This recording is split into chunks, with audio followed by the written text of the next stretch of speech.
নেতৃবৃন্দ, সম্মানিত সাংবাদিক বন্ধুগণ, সম্মানিত সহকর্মীবৃন্দ, আমরা অতি দ্রুত অতি স্বল্প সময়ের মধ্যে আমাদের লিখিত বক্তব্য সংগঠনের মূল যে বিষয় সেটা শুরু হবে। বৈশাখী টেলিভিশন নিচ থেকে উঠতেছে আর একটি চ্যানেল আই উঠতেছে।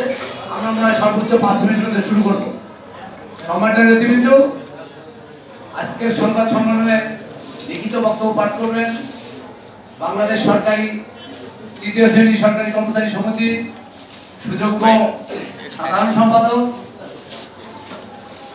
ও বাংলাদেশ সরকারি কর্মচারী দাবি আদায় পরিষদের সম্মানিত সমন্বয়ক জনাব সাউদার রহমান ভাই। সম্মানিত শুধুই আপনারা একটু ধৈর্য ধরে বসুন। আমরা মনে হয় অতি